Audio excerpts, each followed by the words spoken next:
जय श्री राम। मैं सभी धर्मार्थियों से आज गौ सेवा का महत्व जो है बताने वाला हूँ।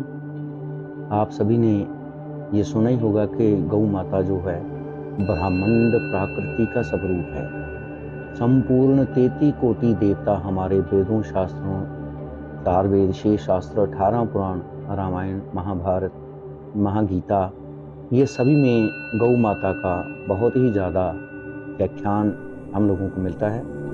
गौ माता के सींगों के ऊपर जो है जितने पर्वत हैं हमारे, वो सारे पर्वतों का वास होता है। ऊबड़ के ऊपर विशेषतया देवताओं के सेनापति का वास है। पूंछ में हनुमान जी का वास है। इसीलिए अगर किसी को कोई प्रॉब्लम हो जाती है, ऊपरे की कोई चीज लग जाती है, तो गौ माता के पूंछ से झाड़ा किया जाता है।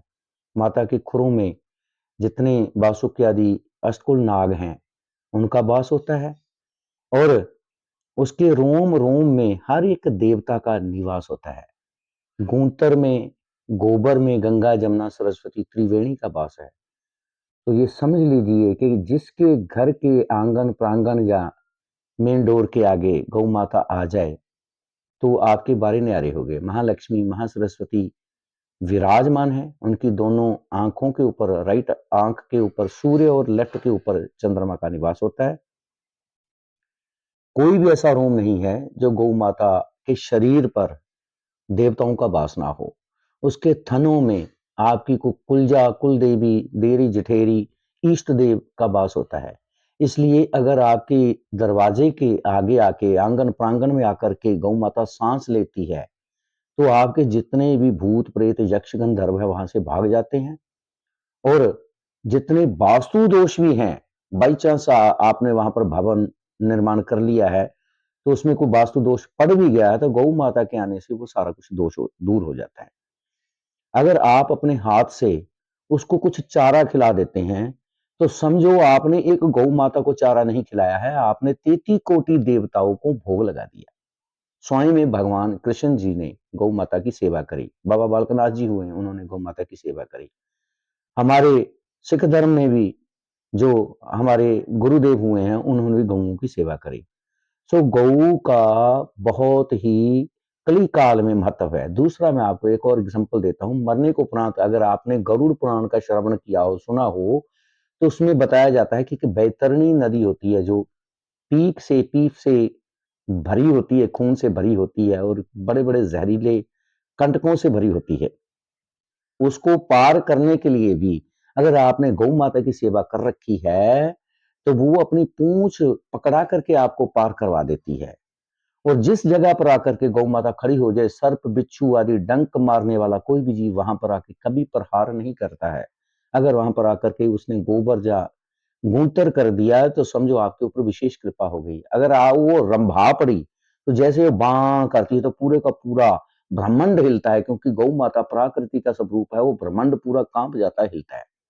दूसरा, अगर उसके गले में घंटी हो, तो सर्वश्रेष्ठता सारे का सारा 33 कोटि का कोई मंदिर आपको पूरे वर्ल्ड में, पूरे विश्व में दिखाई नहीं देगा। कहीं एक देवता को होता है, शिव का होगा तो शिव का होगा, राम जी का होगा तो राम जी का होगा, सीताराम और राधा कृष्ण का होगा तो वही होगा। लेकिन गौ माता अगर आ गई और उसके गले में घंटी है, तो घंटी के टंकार से कोई भी देवता जोग अवस्था में नहीं जाता है। क्योंकि देवताओं का एक स्वभाव, वो हमेशा योग अवस्था में रहते हैं, योग निद्रा में रहते हैं, तो वो जागृत अवस्था में रहते हैं। अगर आपके कहीं कुछ उसने सेवन कर लिया, खा लिया, तो समझो आपके नवग्रह जो आपको पीड़ित कर रहे हों, और कलयुग में केवल और कामदेव, लक्ष्मी और नवग्रहों का जो वास है, पैरा है, तो वो भी सारे शांत हो जाते। तो इतने फायदे हैं गौ माता की। अगर किसी खेत खलिहान में किसी की छोड़ी हुई और किसी के खेत में जाकर के को गौ माता पड़ जाती है, तो उसे प्यार से बाहर निकाल दो। उसके लिए वो भोजन है, वो हरा चारा देख करके गई है, आपके लिए वो फसल हो सकती है। उसको कभी भी मारना नहीं। अगर आप मारोगे, तो उसकी बॉडी पार्ट पे जहां चोट लगेगी, वो देवता क्रुद्ध होकर के आपका बहुत बुरा हाल करने वाला है। तो जा वो उसको जिसने भी रखा हो या छोड़ा हो, उसको भी दोष तो जरूर लगेगा।